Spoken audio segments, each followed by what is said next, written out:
నోరూరించే పచ్చళ్ళు, స్వచ్ఛమైన veg and non veg pickles, కమ్మటి sweets, fastest world wide delivery కోసం ఈ రోజే ఆర్డర్ చేయండి. శివయ్య కళ్యాణోత్సవంలో అపశృతి చోటు చేసుకుంది. నల్గొండ జిల్లా వేములపల్లి మండలం ఆమన్గల్లు గ్రామంలో వెలిసిన శ్రీ పార్వతీ రామలింగేశ్వర స్వామి జాతరలో తెల్లవారుజామున ప్రమాదం జరిగింది.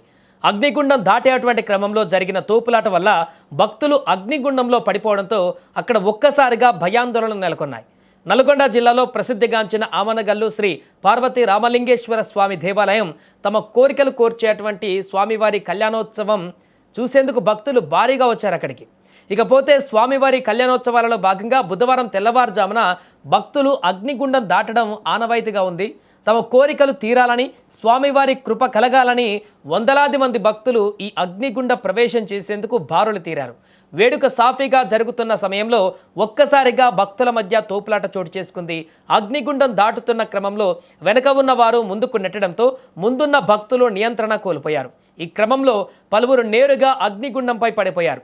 ఆ సమయంలో అక్కడున్న వారంతా ఒక్కసారిగా హడలిపోయారు. అయితే అక్కడ విధుల్లో ఉన్నటువంటి పోలీసులు క్షణం కూడా ఆలస్యం చేయకుండా స్పందించారు. నిప్పుల్లో పడిపోయిన భక్తులను వెంటనే పైకి లాగి పక్కకు చేర్చారు. పోలీసుల వేగవంతమైన స్పందన వల్ల ప్రాణాపాయం తప్పింది. ఈ ప్రమాదంలో సుమారు 10 మందికి పైగా భక్తులు గాయపడ్డారు. వారందరినీ వెంటనే పోలీసులు నల్గొండ ప్రభుత్వ ఆసుపత్రికి తరలించి వైద్యం అందిస్తున్నారు. ఇదిలా ఉంటే ఏడాదికి ఒకసారి జరిగేటువంటి మహావేడుకలలో ఇలాంటి ఘటన జరగడం పట్ల భక్తులు విచారం వ్యక్తం చేస్తున్నారు.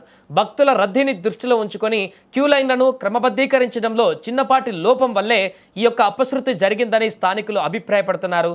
ప్రస్తుతం ఆసుపత్రిలో చికిత్స పొందుతున్న వారి పరిస్థితి నిలకడగానే ఉన్నట్టుగా తెలుస్తుంది. ఏదేమైనా కూడా భక్తులందరూ కూడా దేవుని కళ్యాణోత్సవంలో పాల్గొనడానికి వచ్చినటువంటి భక్తులందరూ కూడా ఈ యొక్క ఊహించినటువంటి ఘటనతోటి తీవ్ర భయాందోళనకు గురయ్యారు. ఆ తర్వాత అందరూ కూడా ఎవరికి ఎలాంటి ప్రాణాపాయం కూడా జరగకపోవడంతో అయితే ఊపిరి పీల్చుకున్నారు.